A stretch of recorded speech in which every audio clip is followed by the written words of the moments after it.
Polda Metro Jaya menyebut akan kembali menyerahkan berkas perkara dugaan fitnah ijazah palsu dengan tersangka Roy Suryo CS ke Kejaksaan Tinggi Jakarta.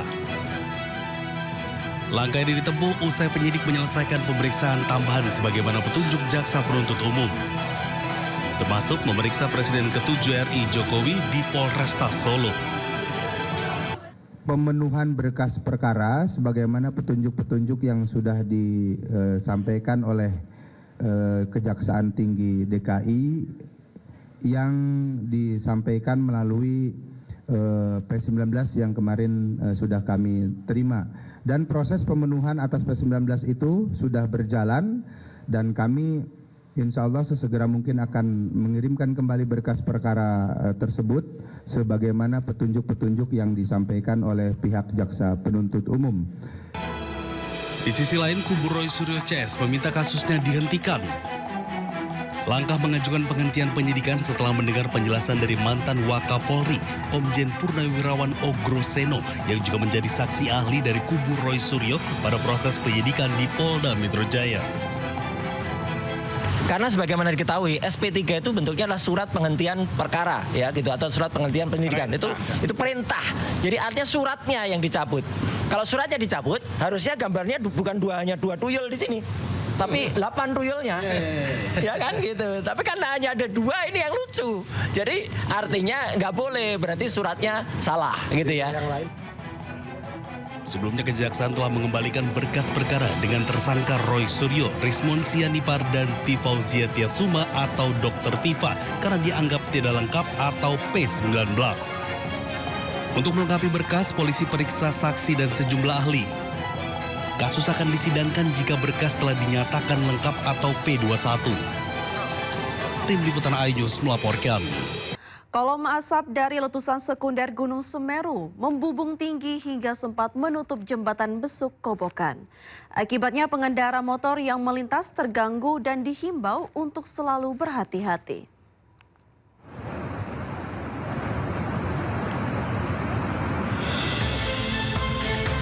Asap tebal hasil letusan sekunder membumbung di jalur lintas selatan Piket 0 di Desa Sumberwuluh, Kecamatan Candipuro, Lumajang pada Selasa sore. Letusan sekunder terjadi setelah endapan material vulkanik sisa erupsi yang masih panas longsor akibat terkikis banjir lahar di aliran Sungai Leprak atau tepatnya di bawah jembatan Besuk Kobokan. Besarnya letusan mengakibatkan kolom asap tebal sempat menutup jembatan Besuk Kobokan atau Geladak Perak hingga membuat pengendara motor berhenti. Yang tadi cukup besar karena longsoran sekunder itu sempat sampai naik sampai ke jembatan sana tadi. Sehingga kita sebagai pengendara motor berhenti dulu. Takut karena ini kan kata warga sekitar panas ya. Dari data pos pengamatan Gunung Api Semeru, getaran banjir lahar terekam seismograf dengan amplitudo maksimal 30 mm. Petugas mengimbau warga yang berada di bantaran sungai dan pengguna jembatan Besuk Kobokan atau Geladak Perak untuk berhati-hati. Lumayan besar, jadi untuk yang ada di bantaran sungai ataupun dekat dengan aliran ini diharapkan untuk hati-hati. Ditakutkan, ya sekunder bisa mencapai dari bawah sampai dari Geladak Perak, begitu. Sementara itu, meski kolom asap letusan sekunder sempat menutup jembatan Geladak Perak, namun jalur yang menghubungkan Kabupaten Lumajang dengan Kabupaten Malang ini tetap dibuka. Dari Lumajang, Jawa Timur, Yayan Nugroho, iNews melaporkan. Beralih ke musibah banjir, hujan deras di Gunung Kidul, Yogyakarta menyebabkan banjir bandang yang membawa material kayu dan batu besar. Akibat banjir, 15 rumah rusak.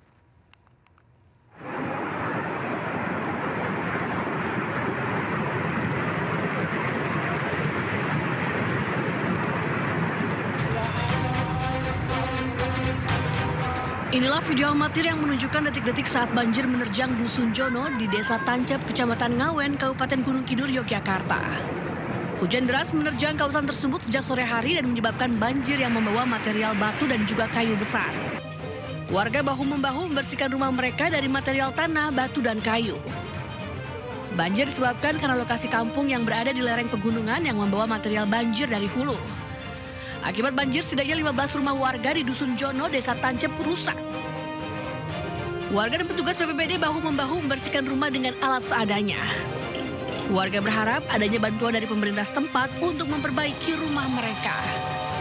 Dari Gunung Kidul Yogyakarta, Kismaya Wibowo, iNews melaporkan. Sementara di Grobongan pemirsa, ketinggian banjir yang merendam ruas jalan Grobongan Semarang, Grobongan belum surut. Puluhan kendaraan tertahan di lokasi banjir selama belasan jam.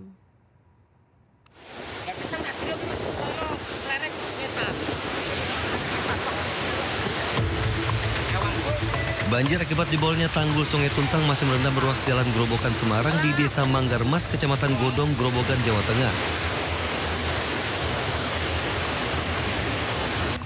Arus banjir deras membuat arus lalu lintas lumpuh total, sehingga sejumlah kendaraan terjebak macet lebih dari 12 jam.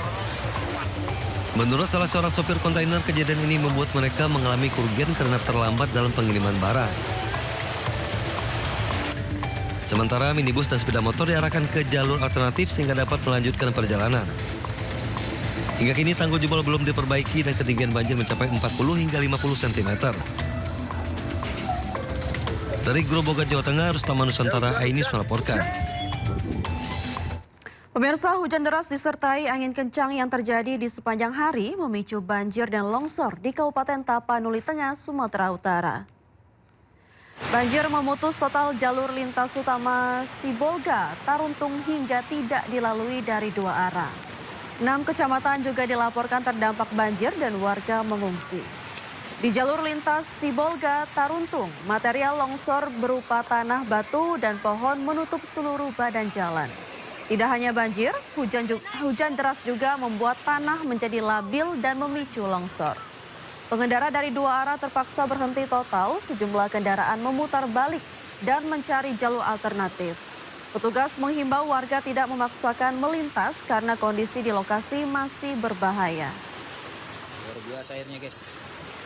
Bukan makin surut ya, malah makin naik, guys. Ini di Lopian ya, kecamatan. Sementara itu, banjir bandang disertai gelondongan kayu menghancurkan jembatan penghubung di atas Sungai Lubuk Ampolu, Kecamatan Badiri, Kabupaten Tapanuli Tengah, Sumatera Utara. Akibatnya akses satu-satunya menghubungkan 3 desa putus total dan warga terpaksa mengungsi. Banjir bandang menghantam aliran sungai Aek Botar, Kabupaten Tapanuli Tengah, Sumatera Utara. Derasnya arus air yang membawa gelondongan kayu berukuran besar menghancurkan jembatan di Desa Lubuk Ampolu, Dusun 1, Kecamatan Badiri. Jembatan ambruk dan putus total, akibatnya jalur transportasi warga lumpuh. Akses ini merupakan satu-satunya penghubung antar desa yang selama ini menjadi urat nadi aktivitas masyarakat. 3 desa yang terdampak langsung yaitu Desa Pagaran Honas dan Desa Lubuk Ampolu di Kecamatan Badiri serta Desa Aek Biar di Kecamatan Tuka. Warga menyebut sejak jembatan putus, kawasan tersebut dinyatakan terisolir. Banjir bandang juga membawa puluhan gelondongan kayu yang menghantam rumah warga di sekitar bantaran sungai. Sejumlah rumah dilaporkan mengalami kerusakan berat, bahkan tergerus longsor.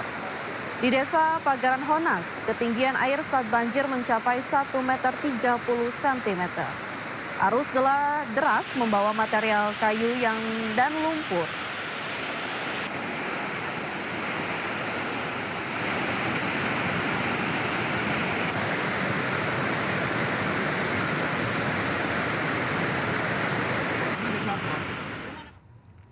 Pemirsa, cuaca ekstrim yang terjadi selama beberapa hari belakangan membuat sejumlah daerah terendam banjir. Tak hanya rumah warga, jumlah jalur kereta api juga terendam banjir dan sulit untuk dilalui.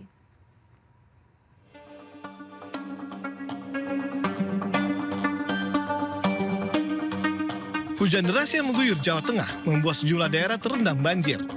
Bahkan di Demak, tanggul Sungai Cabean di Desa Tologoweru jebol.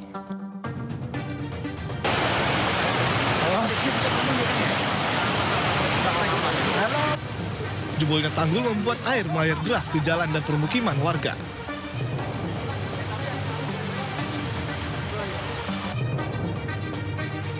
Tak hanya itu, sejumlah fasilitas kesehatan pun terendam banjir. Salah satu di Rumah Sakit Kebon Agung di Demak, Jawa Tengah. Ya Allah, minta tolong Jebolnya tanggul juga membuat seluruh akses jalur utama terendam banjir dengan ketinggian mencapai 40 cm. Akibatnya kemacetan panjang terjadi di beberapa titik khususnya di jalur Grobogan Solo. Beberapa jalan terpaksa ditutup dan kendaraan dialihkan memutar di arah Likat Utara, Purwodadi, Grobogan, Jawa Tengah. Sementara di Grobogan, Jawa Tengah, tanggul jebol membuat air merendam jalur kereta api Karangjati Gubuk, tepatnya di Desa Papanrejo, terendam banjir. Demi keselamatan penumpang kereta, PT KAI Daup 4 Semarang, Jawa Tengah terpaksa menutup sementara perlintasan kereta api di jembatan 59 km antara stasiun Brumbung dengan Tegowanu. 3 jalur kereta api yakni kereta api Gumarang Jaya relasi Jakarta-Surabaya, kereta api Jayabaya Jakarta-Malang, dan Harina relasi Bandung-Surabaya sempat mengalami keterlambatan. Setelah dilakukan perbaikan dan juga pengamatan yang detail terhadap kondisi jembatan, sekitar pukul 07.30, jalur kereta api yang sebelumnya dinyatakan tidak aman sudah bisa dilewati kembali oleh perjalanan kereta api dengan kecepatan terbatas.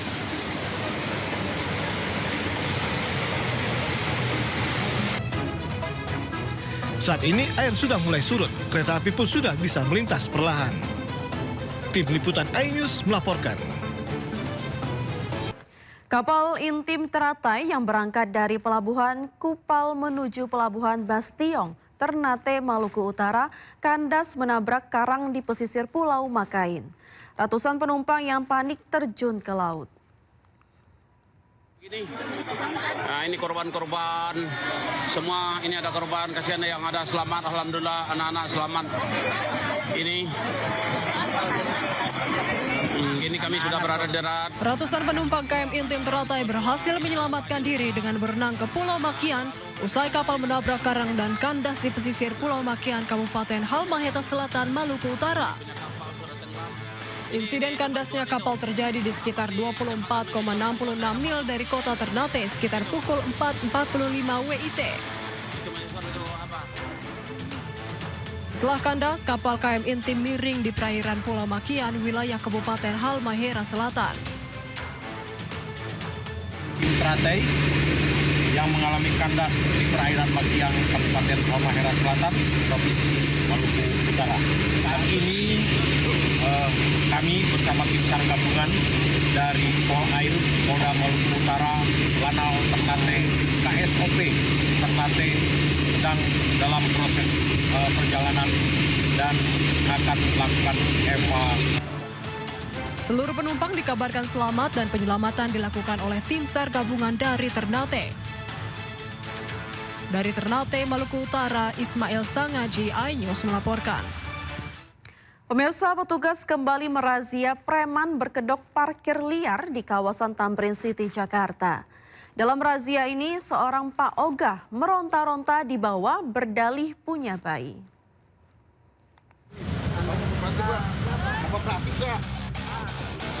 Pria berprofesi Pak Ogah ini panik saat diamankan petugas Reskrim Polsek Metro Tanah Abang.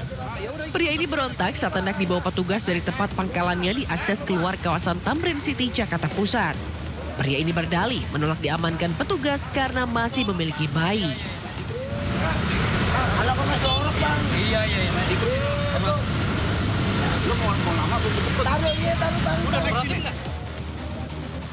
Razia dilanjutkan dengan menyisir kawasan Tamrin City. Di lokasi ini, petugas kembali mengamankan 2 Pak Ogah lainnya yang menjaga putaran jalan. Ya, sebagian besar ada yang modusnya memang sengaja menutup jalur arus putar balik dari sisi jalan. Ada juga yang sengaja mematok-matok seperti batu yang ada di pinggir jalan sehingga bisa mereka jadikan lapak untuk mengarahkan pengunjung-pengunjung untuk bisa parkir di situ. Kemudian mereka menarifkan harga-harga parkir yang tidak normal.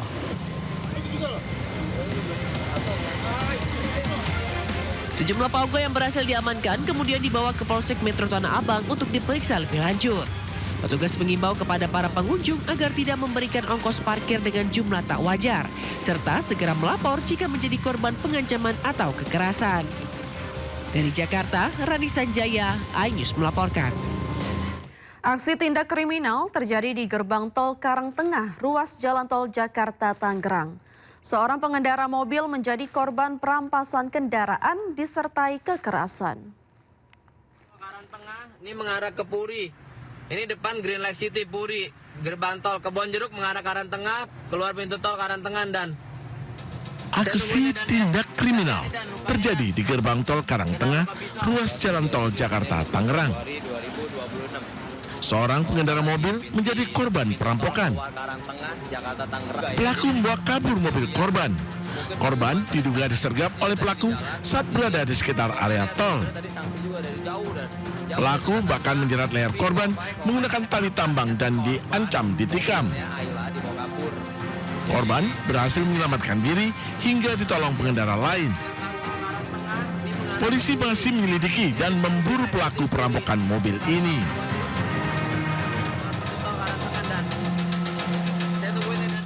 Pemirsa, sebuah video viral memperlihatkan seorang wanita yang berteriak minta tolong saat dibawa lari seorang pria mengendarai mobil putih.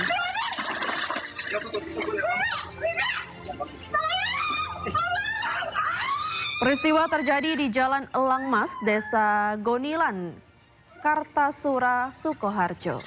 Dalam video, seorang wanita yang dilaporkan mahasiswa berteriak minta tolong saat ditarik masuk pengendara mobil putih. Kepolisian Kartasura gerak cepat memeriksa rekaman kamera pengawas untuk mengetahui peristiwa apa yang terjadi.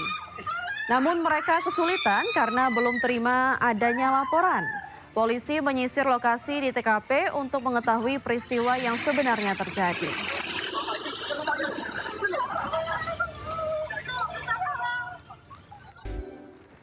Pemirsa, apa jadinya jika ziarah kubur jelang Ramadan harus dilakukan dalam suasana banjir? Inilah yang dialami ribuan penziarah di tempat pemakaman umum Semper, Cilincing, Jakarta Utara. Mereka harus melintas dan bahkan berada dalam genangan air saat menziarahi makam keluarga atau kerabatnya.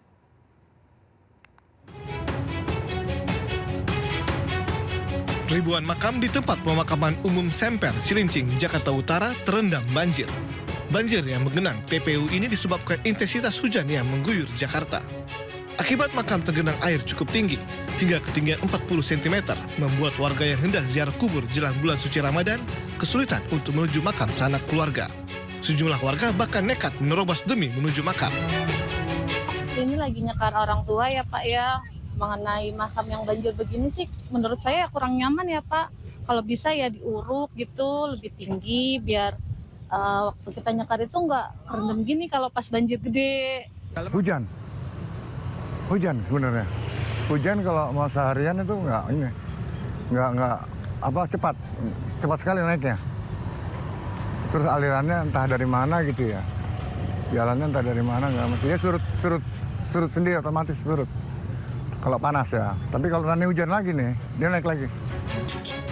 Petugas di TPU Semper mengerahkan 4 mesin pompa untuk menyedot genangan air agar akses menuju makam bisa dilewati dan warga bisa nyaman saat menyekar. Yang bisa saya lakukan untuk sekarang ini kan masih dilakukan penyedotan ya dengan Alkon, bahkan udah berkoordinasi dengan SDA terkait peminjaman penyedotan mesinnya gitu. Jelang masuknya bulan Ramadan Kamis besok, jumlah peziarah di TPU Semper meningkat. Namun struktur tanah yang lebih rendah dari jalan membuat TPU Semper kerap terendam jika curah hujan tinggi. Dari Jakarta, Sofyan Firdaus, iNews melaporkan. Pemirsa, 1 hari menjelang Ramadan, harga sembako merangkak naik. Kenaikan di Pasar Senen, Jakarta Pusat bahkan sudah terjadi sejak sepekan lalu. Daging sapi dan cabai rawit merah jadi komoditas dengan kenaikan harga tertinggi. Daging sapi menjadi salah satu komoditas yang paling signifikan mengalami kenaikan. Kini harganya naik hingga sekitar Rp140.000 per kilogram. Tak hanya daging sapi, cabai rawit merah juga mengalami lonjakan harga. Harga cabai rawit merah naik menjadi Rp120.000 per kilogram. Menurut pedagang, kenaikan harga terjadi karena pasokan dari daerah penghasil berkurang. Sementara itu permintaan di pasar tetap tinggi sehingga mendorong harga di tingkat pengecer ikut melambung. Jika pasokan terus bermasalah, dipastikan para ibu rumah tangga semakin bingung menyajikan menu sahur dan buka puasa. Dan pemirsa, untuk mengetahui informasi terkini terkait kenaikan harga sembako, kita tanyakan langsung ke rekan Anissa Rizkia yang sudah ada di Pasar Senen, Jakarta Pusat. Selamat siang Anissa, apa saja sembako yang mengalami kenaikan harga?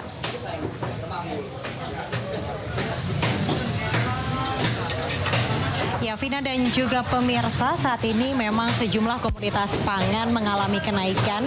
Namun untuk di losmen daging, ini merupakan daging sapi yang peningkatan pembelian ini mengalami jumlah yang signifikan, yakni biasanya nih harga daging sapi per kilonya 130.000, kini sudah mencapai 140 hingga 145.000 per kilonya. Kalau dilihat di layar televisi Anda, Vina dan juga pemirsa, saya akan ajak Anda bagaimana antusias dari para pembeli. Ini mereka rata-rata memang membeli untuk stok sahur dan juga buka puasa untuk menyambut awal Ramadan 1447 Hijriah.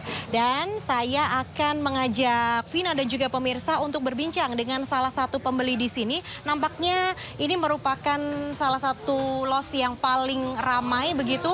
Warga saat ini sedang mengantri untuk membeli daging. Ibu, ini kalau boleh tahu, Ibu beli daging untuk apa nih, Bu? Ya, aku orang Nasrani ya Mbak, tapi ikut-ikutan kalau ada puasa ya juga ikut-ikutan merayakan awal puasa, makan yang enak gitu. Cuman harga daging kenapa ya? Kalau setiap mau lebaran selalu buat drama, naik-naik terus gitu. Sekarang Ibu dapat harga berapa nih per kilonya Bu Danang? 140, biasanya aku 130. Ini dulu biasanya aku beli cuma 90, sekarang 110. Yang KW berapa ini? KW 3 kali ya. Beli bagian apa nih Bu?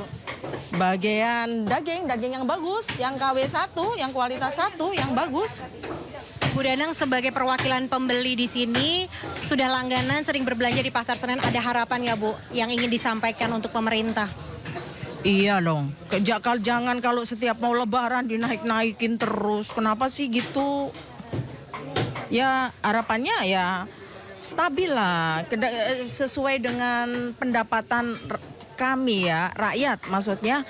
Kan susah sekarang untuk apa ya, untuk mendapatkan pendapatan yang lebih, nggak seperti dulu-dulu gitu kan, ya kan? Nah kita jadi bingung, misalnya kita mau jualan juga jualnya berapa, kalau nggak jualan juga gimana gitu. Tolong dong pemerintah, jangan setiap mau lebaran bikin drama, dinaik-naikin gitu ya. Terima kasih Bu Danang atas waktunya. Itu tadi pemirsa, saya berbincang bersama salah satu pembeli yang ada di Pasar Senen yang mengeluhkan harga saat ini masih naik, tidak hanya untuk komoditas daging, melainkan juga sejumlah bahan pokok seperti beras, kemudian bahan pokok sayur mayur juga mengalami peningkatan di awal Ramadan kali ini. Untuk sementara saya kembalikan kepada Vina yang ada di studio. Baik, terima kasih rekan Anissa Rizkia dan juru kamera Yudi Permana telah melaporkan langsung dari Pasar Senen, Jakarta Pusat, dan selamat bertugas kembali. Ya, sementara itu pemirsa, di Sukabumi, Jawa Barat, harga sembako juga mengalami kenaikan cukup signifikan. Harga cabai rawit merah tembus Rp110.000 per kilogram, sementara daging sapi Rp140.000 hingga Rp150.000 per kilogram.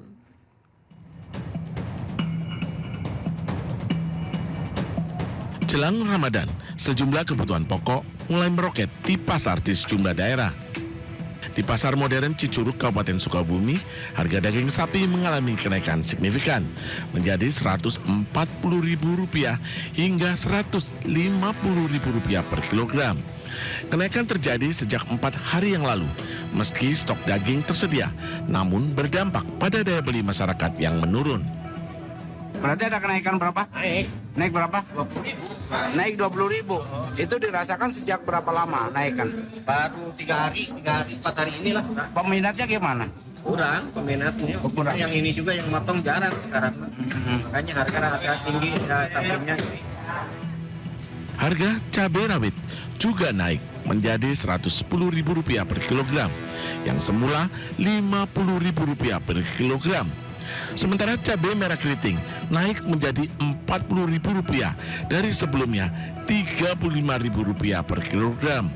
Bawang merah juga naik dari Rp40.000 per kilogram menjadi Rp43.000 per kilogram.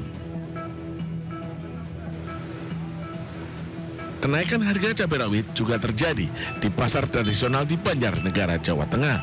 Harga cabai setan tembus Rp100.000 per kilogram. Bahkan dijual eceran cabai rawit merah 22 biji mencapai Rp5.000. Kenaikan harga cabai rawit merah karena petani mengalami gagal panen akibat curah hujan yang cukup tinggi, sehingga pasokan cabai terbatas. Pedagang hanya mampu menyetok 50 kg per hari, padahal biasanya 100 kg. Sekarang 100.000 mas, 5.000 dapat 22 biji. Jarang lah pengepul itu nggak punya stok banyak ya. Nah, gagal panen mas. Itu memang dijual eceran juga Pak? Iya. Biasanya kalau mau lebaran kayak gini naik ya? Naik eceran. Berapa itu Pak? 25.000 tapi. Dapatnya tiket ya? Dapatnya tiket. Sementara itu, cabai merah naik menjadi Rp50.000, tomat Rp10.000 per kilogram, dan wortel menjadi Rp14.000 per kilogram. Para pedagang berharap agar harga bahan pokok kembali stabil, sehingga daya beli masyarakat kembali normal. Dari Sukabumi, Jawa Barat, dan Banjarnegara, Tim Liputan iNews melaporkan. Beralih ke informasi lainnya pemirsa, Kementerian Keuangan mewajibkan sebagian penggunaan dana desa untuk mendukung implementasi program Koperasi Desa Merah Putih. Alokasi dana Kopdes Merah Putih sebesar 58,03% dari dana desa atau sebesar Rp34.570.000.000.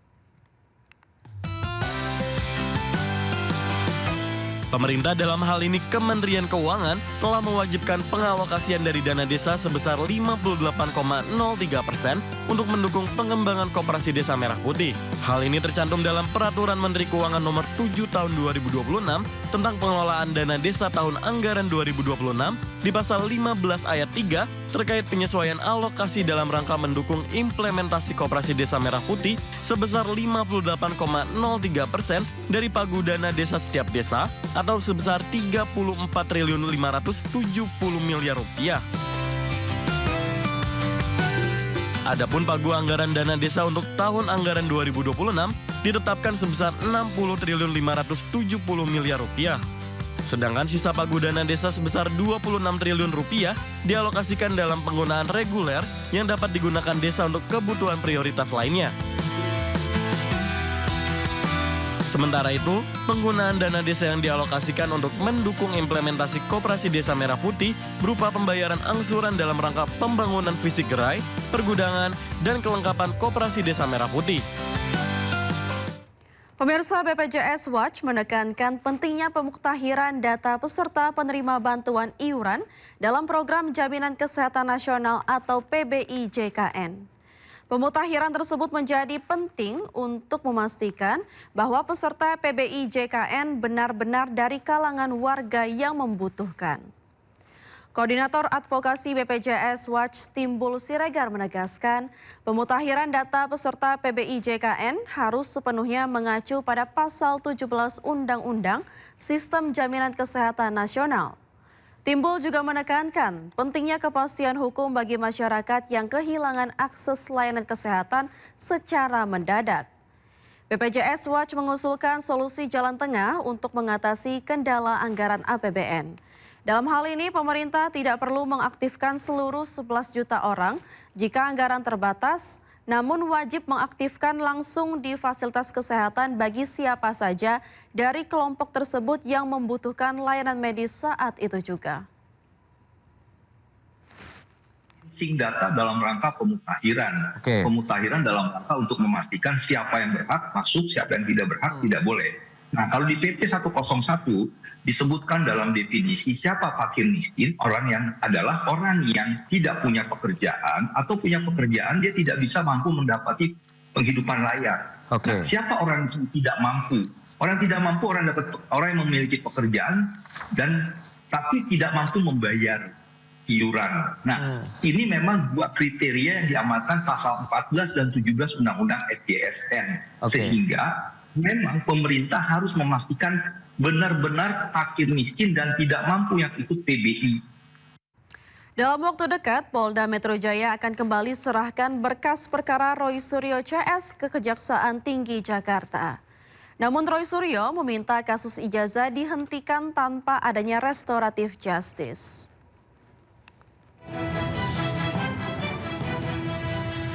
Polda Metro Jaya menyebut akan kembali menyerahkan berkas perkara dugaan fitnah ijazah palsu dengan tersangka Roy Suryo CS ke Kejaksaan Tinggi Jakarta.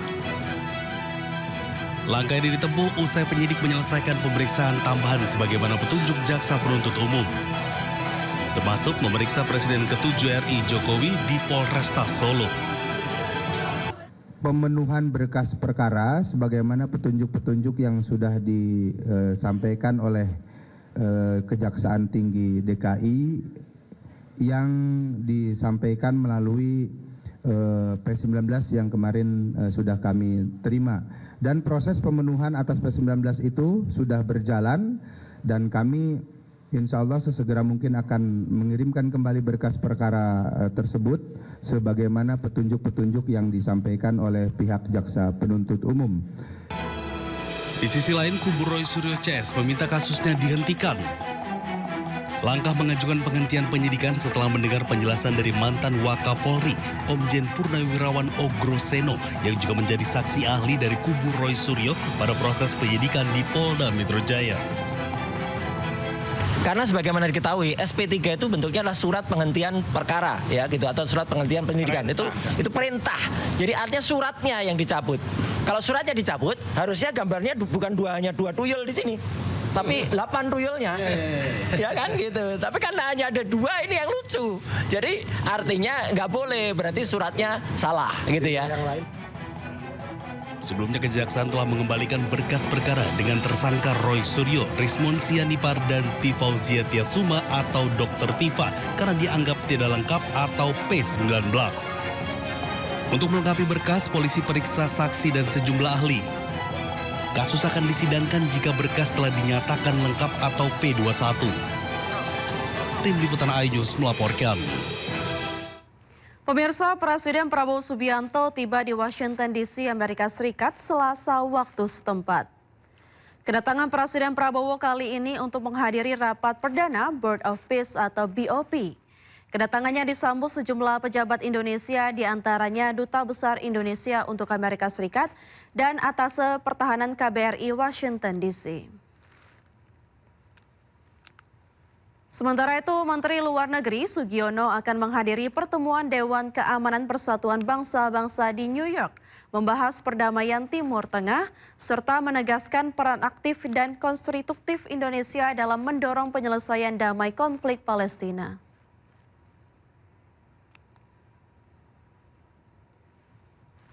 Pemirsa, di tengah redupnya hegemoni PBB, sejumlah negara anggota Dewan Keamanan termasuk Indonesia akan menggelar pertemuan membahas perdamaian di Timur Tengah. Berikut laporan jurnalis iNews Media Group Aya Nufus dari markas besar PBB di New York, Amerika Serikat. Saya Aya Nufus dan ini adalah ruang sidang Dewan Keamanan PBB di New York, Amerika Serikat. Ini merupakan tempat ikonik di mana 15 anggota Dewan Keamanan PBB berkumpul untuk membahas dan mengambil keputusan terkait dengan keamanan internasional seperti konflik di Timur Tengah dan juga terkait dengan masalah global lainnya.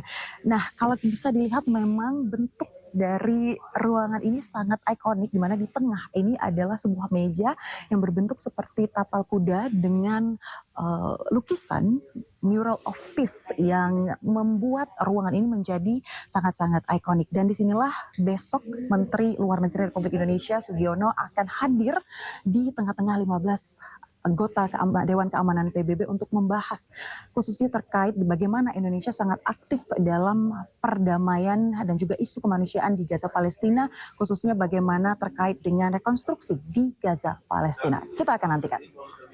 Pemerintah menetapkan 1 Ramadan 1447 Hijriah jatuh pada 19 Februari 2026. Artinya umat Islam akan memulai ibadah sholat tarawih pada Rabu malam ini. Hasil sidang isbat yang digelar Kementerian Agama di Jakarta Selasa malam menyatakan belum melihat hilal dari sejumlah titik pemantauan di seluruh tanah air. Hilal baru akan terlihat pada hari ini, 18 Februari 2026. Artinya 1 Ramadan 1447 Hijriah jatuh pada 19 Februari atau hari Kamis. Sidang isbat telah selesai dilaksanakan dengan dihadiri oleh Ketua Komisi 8 DPR RI, Ketua Umum Majelis Ulama Indonesia MUI, pejabat eselon 1 dan 2 Ditjen Bimas Islam, para pimpinan ormas Islam atau yang mewakili, serta para ahli ilmu falak atau astronomi dari UIN, IAIN. Turut hadir perwakilan Badan Meteorologi, Klimatologi, dan Geofisika BMKG, Badan Riset dan Inovasi Nasional BRIN, Badan Inovasi Geospasial BIG, Planetarium Jakarta, serta anggota tim Hisab Ru'yah Kementerian Agama. Rangkaian sidang isbat hari ini diawali dengan seminar yang disiarkan secara terbuka melalui kanal media sosial Ditjen Bimas Islam.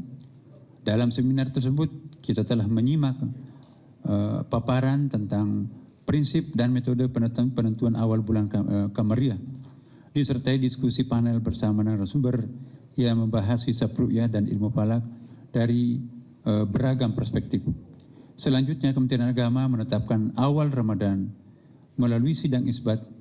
Dalam sidang isbat ini kami bermusyawarah dengan terbuka para pakar ilmu falak, astronomi, wakil rakyat Majelis Ulama Indonesia, serta perwakilan ormas-ormas Islam di Indonesia. Musyawarah tersebut itu mengacu pada hasil hisab dan ru'yah yang telah dilakukan oleh tim hisab ru'yah Kementerian Agama dan ormas-ormas lain, serta dikonfirmasi oleh petugas yang ditempatkan di setidaknya 96 titik pengamatan di seluruh Indonesia. Dalam menetapkan awal bulan Kamariah, Indonesia menggunakan kriteria visibilitas hilal MABIMS. Ya, MABIMS itu adalah Menteri-Menteri Agama Asia Tenggara, ya, Malaysia, Brunei Darussalam, Singapura, dan Indonesia tentunya. Yaitu tinggi hilal 3 derajat dan sudut elongasi 64 derajat. Ini standarnya Asia Tenggara. Adapun data posisi hilal berdasarkan hisab pada hari ini di seluruh wilayah Indonesia, yaitu ketinggian berkisar minus 2 derajat 24 menit 42 detik. Berarti itu bukan saja ghairu imkan ru'yah, tetapi ghairu wujudul hilal. Belum hilal itu berwujud, masih di bawah ufuk. Hingga 0 derajat 58 menit 47 detik. Jadi di seluruh wilayah Kepulauan Indonesia, bahkan Asia Tenggara, bahkan kalau kita melihat tadi diskusinya, ya di seluruh negara-negara Islam pun juga itu belum ada suatu negara Muslim pun yang masuk kategori imkan ru'yah. Bahkan kebanyakan mereka itu gair wujudul hilal. Wujud hilal belum muncul karena masih di bawah ufuk.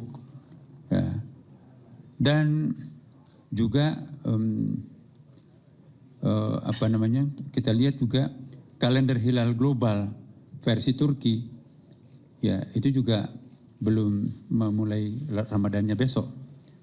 Dan dalam menetapkan awal bulan Kamariah, Indonesia menggunakan kriteria visibilitas hilal MABIMS tadi, yaitu tinggi sekian, saya sudah sebutkan. Nah sekarang ya, sudut elongasinya juga sangat rendah, ya, sangat jauh, masih sangat minim, 0 derajat 56 menit 23 detik, ya. Hingga 1 derajat 53 menit 36 detik. Jadi secara hisab data hilal pada hari ini tidak memenuhi kriteria visibilitas hilal MABIMS. Dengan demikian, berdasarkan hasil hisab serta tidak adanya laporan hilal terlihat, disepakati bahwa 1 Ramadan 1447 Hijriah jatuh pada hari Kamis 19 Februari 2026. Demikianlah hasil sidang isbat yang baru saja kita laksanakan dan sepakati bersama. Tentunya kita semua berharap semoga keputusan ini memungkinkan seluruh umat Islam di Indonesia ini untuk memulai ibadah puasanya secara bersama-sama. Semoga hal ini dapat menjadi simbol kebersamaan umat Islam di Indonesia yang sekaligus mencerminkan persatuan kita sebagai sesama anak bangsa dan menyongsong masa depan yang baik. Dan seandainya ada di antara warga kita umat Islam yang mungkin akan melakukan hal yang berbeda sesuai dengan keyakinannya masing-masing, kami juga menghimbau kepada segenap masyarakat, mari perbedaan itu tidak menyebabkan kita berpisah atau berbeda dalam arti yang negatif, ya kan. Jadikanlah perbedaan itu sebagai satu konfigurasi yang sangat indah. Indonesia sudah berpengalaman berbeda, tapi tetap utuh dalam. Ya pemirsa, pemerintah mengumumkan awal puasa Ramadan 2026 jatuh pada hari Kamis. Sementara Muhammadiyah hari ini sudah melaksanakan puasa. Terkait adanya perbedaan ini, Menteri Agama Nasaruddin Umar menekankan pentingnya untuk tetap saling memahami dan menghormati. Yang diperlukan sekarang ini adalah understanding, pengertian satu sama lain. Indonesia itu sudah berpengalaman berbeda, tapi juga tidak pernah terusik dengan perbedaan. Bhinneka Tunggal Ika itu luar biasa ya. Nah, kita bersyukur kemarin juga banyak peristiwa yang terjadi ya. Selama ini tidak pernah Natal bersama. Baru tahun ini kemarin Natal bersama, Katolik, Kristen melakukan Natal bersama dihadiri Presiden. Selama ini juga tidak pernah bersatu dalam satu acara yang sama, Konghucu dengan non-Konghucu dalam merayakan Imlek. Nah sekarang ini juga bersatu. Idealnya juga sih sebetulnya, Islam juga kalau bisa bersatu, tapi sekali lagi kita nggak bisa memaksakan. Pemirsa, di Indonesia penentuan awal Ramadan menggunakan 2 metode, yakni Rukyatul Hilal dan Hisab. Lalu bagaimana penentuan awal Ramadan di negara-negara yang berpenduduk Muslim lainnya? Berikut informasinya.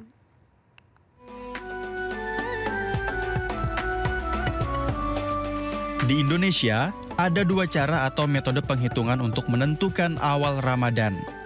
Muhammadiyah menggunakan metode hisab hakiki wujudul hilal, sedangkan Nahdlatul Ulama menggunakan metode imkanur ruqyat. Metode hisab merupakan penetapan awal bulan melalui perhitungan ilmu falak atau astronomi. Dengan menegaskan bulan Qamariyah baru dimulai apabila ijtima atau bulan baru berbentuk sabit telah terjadi sebelum matahari terbenam. Saat ini, metode hisab telah menggunakan komputer dengan tingkat presisi dan akurasi yang tinggi.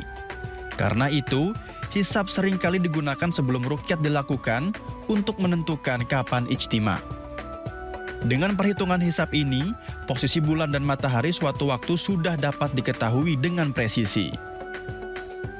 Sementara metode ruqyat adalah aktivitas mengamati visibilitas hilal, yakni penampakan bulan sabit yang pertama kali tampak setelah terjadinya ijtima, di mana posisi bumi dan bulan berada di posisi bujur langit yang sama. Cara melihatnya bisa dengan mata telanjang atau menggunakan alat optik sebagai penunjangnya. Rukyatul Hilal diambil dari bahasa Arab yang artinya melihat bulan sabit.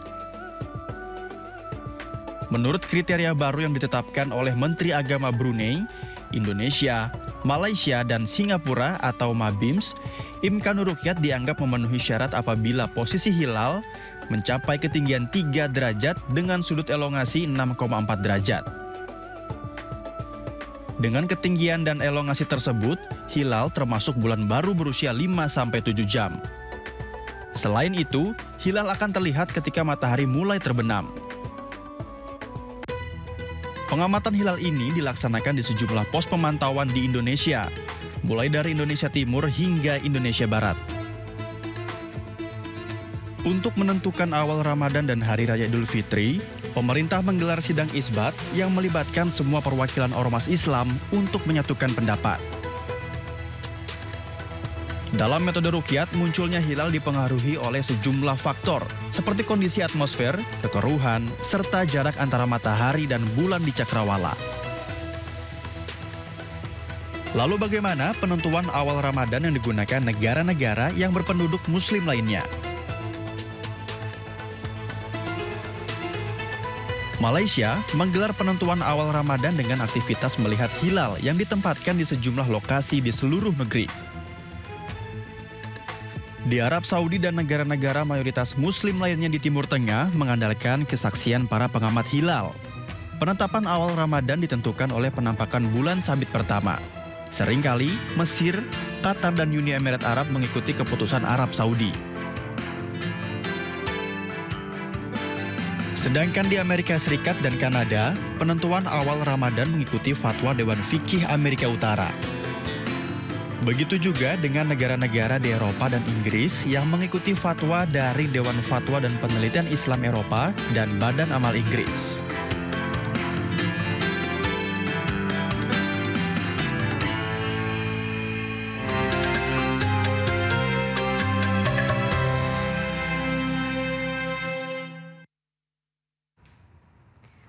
Pemirsa, menyambut Ramadan, ribuan warga di Jakarta menyambut Ramadan dengan melakukan pawai obor. Dan bagaimana informasinya kita simak berikut ini.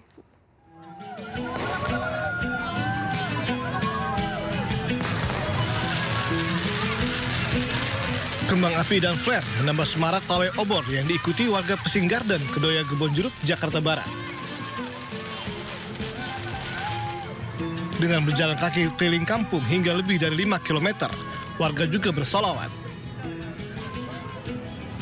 Mereka turut membawa spanduk serta obor sebagai simbol menyambut bulan suci Ramadan 1447 Hijriah dengan penuh sukacita. Warga berharap dapat beribadah lebih khusyuk serta aman di bulan Ramadan tahun ini. Warganya itu kurang lebih tadi hampir 1000-an kali ya. Jadi antusias masyarakat juga yang ada di lingkungan sini sangat menyambut bulan suci ini. Semoga menjadi lebih baik, nggak ada masalah buat ngejalanin ibadah Ramadannya gitu. Tadi senang ya? Iya senang banget. Jalan apa gimana? Iya jalan dari sini ke Pesing, terus muter lagi lewat jalan panjang, terus ke sini lagi.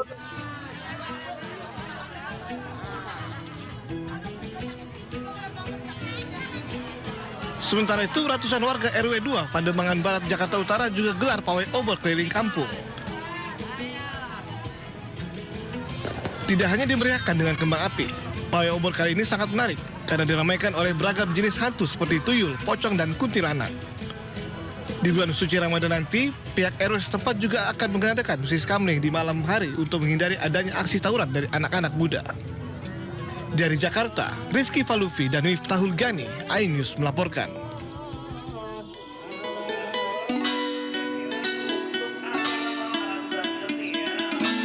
Acara transisi Ramadan digelar dalam rangka menyambut datangnya bulan suci Ramadan yang berbarengan dengan perayaan Tahun Baru Imlek 2026. Acara ini digelar di Bundaran Hotel Indonesia. Acara ini menampilkan perpaduan budaya Islam dan Tionghoa, di antaranya tari Rato Jaro dari Aceh, rampak beduk dari Banten, hingga pertunjukan barongsai dan liong. Chinese New Year dan Ramadan Karim. Jadi ini semua sudah diatur, kalau saya merasakan ini sudah diatur, tidak hanya kebetulan. Dua blessing ini hadir pada waktu yang bersamaan dan menjadi transisi. Jakarta berharap transisi Ramadan dapat menjadi ikon pembuka Ramadan yang menghadirkan pengalaman visual berkesan bagi masyarakat serta wisatawan. Tak hanya Pemprov Jakarta, sejumlah organisasi masyarakat Islam juga menyelenggarakan perayaan Imlek. Sejumlah atraksi pun tersaji dalam acara ini. Di antaranya ada pertunjukan barongsai dan wusu. Perayaan ini merupakan pernyataan sikap GP Ansor untuk terus merawat Indonesia yang rukun dalam keberagaman. Acara hari ini merupakan acara sangat spesial sekali karena ini Imlek berdekatan dengan bulan puasa. Oleh karena itu tema besar kita mengajak semua anak-anak bangsa untuk harmoni Kalau manusianya harmoni, kemudian alamnya harmoni, maka bangsa juga akan harmoni. Nah, perlu diingatkan bahwa momentum Imlek hari ini kita mengajak Imlek bukan sebagai agama, tapi Imlek sebagai kebudayaan. Sementara itu, Wakil Ketua Paguyuban Sosial Marga Tionghoa Indonesia atau PSMTI, Hasan Karman sangat mengapresiasi inisiatif GP Ansor yang membangun jembatan persaudaraan lintas budaya. Kami dengan sangat senang hati datang ke sini hadir, dan kami memang dengan GP Ansor sudah melakukan kolaborasi kerjasama untuk melaksanakan kebaikan dan pembangunan demi bangsa ini. Perayaan Imlek yang hampir bersamaan dengan dimulainya bulan Ramadan diharapkan dapat memperkuat fondasi kebangsaan melalui toleransi dan persaudaraan tanpa sekat. Tim Liputan iNews melaporkan.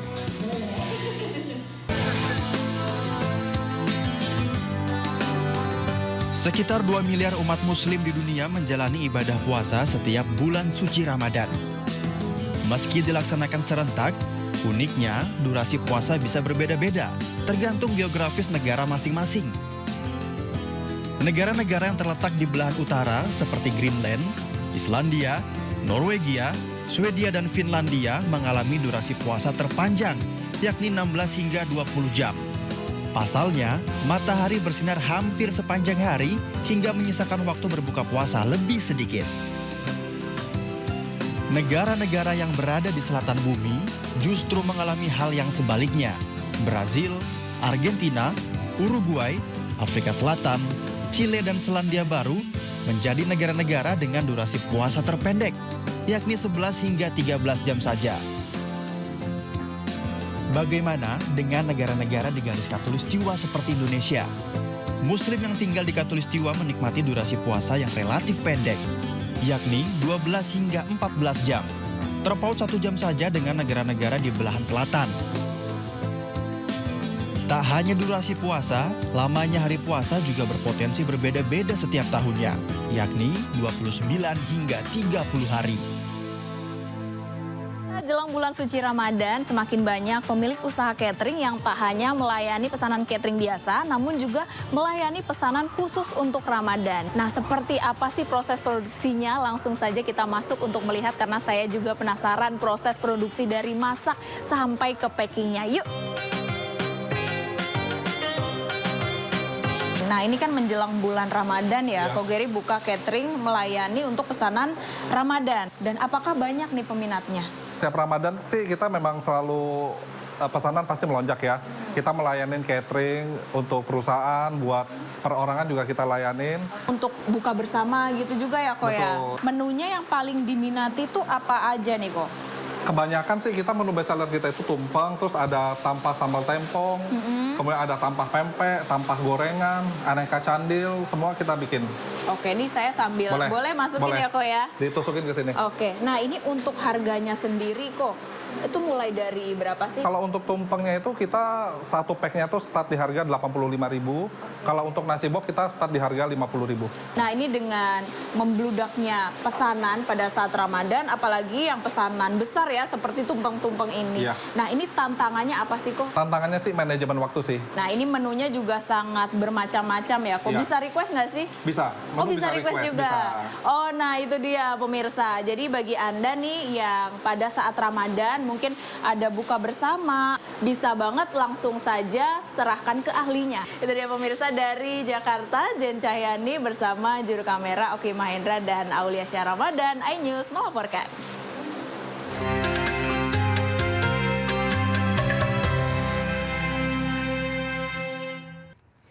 Pemirsa, seorang pria diduga melakukan penipuan hingga jutaan rupiah di sejumlah lokasi berbeda di Goa, Sulawesi Selatan.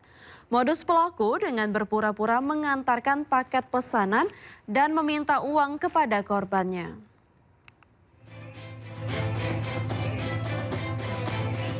Kamera pengawas memperlihatkan aksi seorang pria yang diduga melakukan penipuan dengan modus mengantarkan paket di salah satu tempat usaha laundry di Kecamatan Somba Opu, Kabupaten Goa, Sulawesi Selatan. Pelaku menipu karyawan usaha laundry hingga lebih dari Rp300.000. Saat melancarkan aksinya, pelaku meminta uang sebanyak Rp1.470.000 dengan dalih ada pesanan barang yang akan diantarkan kepada pemilik laundry. Namun penjaga laundry mengaku hanya memiliki uang Rp300.000 di laci meja kasir. Belakangan diketahui jika pemilik usaha terkena tipu karena tidak pernah memesan barang apapun. Pelaku yang sama juga menipu pemilik konter hingga Rp1.500.000 dengan modus yang sama. Aksi pelaku yang belum berhasil ditangkap ini pun terus meresahkan warga karena dalam sepekan terakhir pelaku telah beraksi di 4 lokasi berbeda. Jadi dikasih itu yang 370.000 itu, yang di awalnya minta 1.470.000 seperti itu. Alasannya uang itu untuk apa itu? Pembelian barangnya itu tempat uang laci.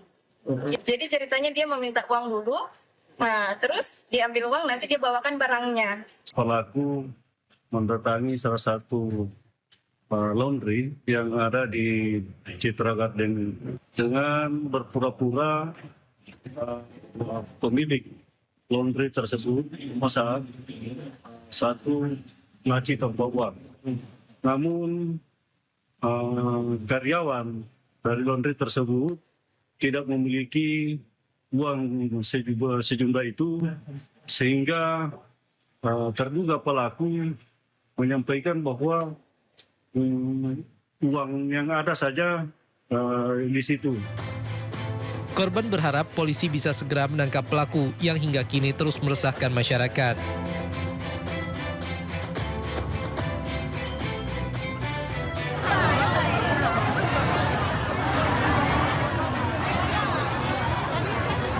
Ada tadi.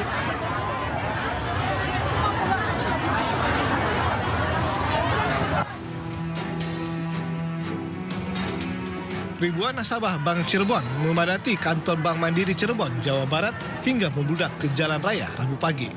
Para nasabah Bank Cirebon ini rela antre berjam-jam untuk mencairkan dana mereka setelah izin usaha Bank Cirebon dicabut OJK. Antrean nasabah bahkan terjadi sejak Selasa malam. Para nasabah yang sebagian besar para pedagang pasar ini berharap uang mereka bisa diambil untuk memenuhi berbagai keperluan saat Ramadan. Namun sayangnya, banyak nasabah yang harus kecewa belum bisa mencairkan dana hingga terpaksa pulang dengan tangan kosong. Dari jam 4 kurang saya udah kesini, udah ngelis nama. Tapi nyampe sini belum pasti dapat nomor antriannya kapan gitu. Karena belum ada kepastian. Nomor antrian saya berapa juga saya belum tahu. Padahal subuh udah ada nomor saya 66. Itu dari jam berapa sih ini? Iya dari jam 2 juga udah banyak yang kesini. Yang ngelis itu Pak? Iya yang ngelis doang itu tuh, bukan antrian dari teller bukan. Mau ada apa ya perharinya biar kita tahu berapa orang kuotanya. Jadi kita tahu tanggal berapa kita ngambil uangnya. Ya enggak sih, kita udah dapet chipnya udah dari kemarin-kemarin. Cuman kan kemarin banknya libur, jadi kita yakinnya hari Rabu dan besok kan puasa, udah mulai puasa. Oh jadi ngambil uang tuh sekalian? Iya, kan lumayan juga buat bekal puasa. Sementara itu, OJK Cirebon mengimbau para nasabah tetap tenang dan tidak panik, karena lembaga penjamin simpanan telah menjamin uang nasabah tidak akan hilang.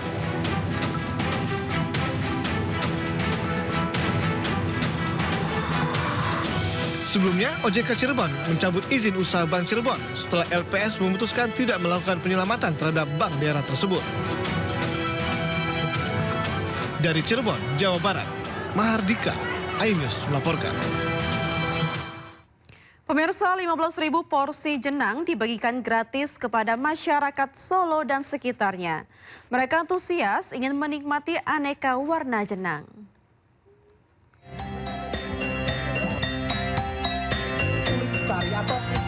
Warga antusias saat pembagian jenang di kawasan Ngarso Puro, Solo, Jawa Tengah. Jenang yang dibagikan beraneka ragam seperti jenang merah putih, jenang tumpang, hingga jenang varian baru. Selain menarik wisatawan, festival jenang untuk memperingati hari ulang tahun ke-281 Kota Solo. Semoga rutin terus diadakan tiap tahun, terus makin ramai, terus makin banyak. Festival jenang ini akan tetap lestari, begitu juga kami berharap para perempuan Indonesia mau tetap melestarikan sagu dan kebaya. Jenang dipercaya sebagai simbol doa dan permohonan keselamatan kepada Tuhan Yang Maha Esa. Selain menjadi simbol berbagi dalam perayaan Hari Jadi Kota Solo, sekaligus bentuk pelestarian kuliner tradisional. Dari Solo, Jawa Tengah, Septianto iNews melaporkan.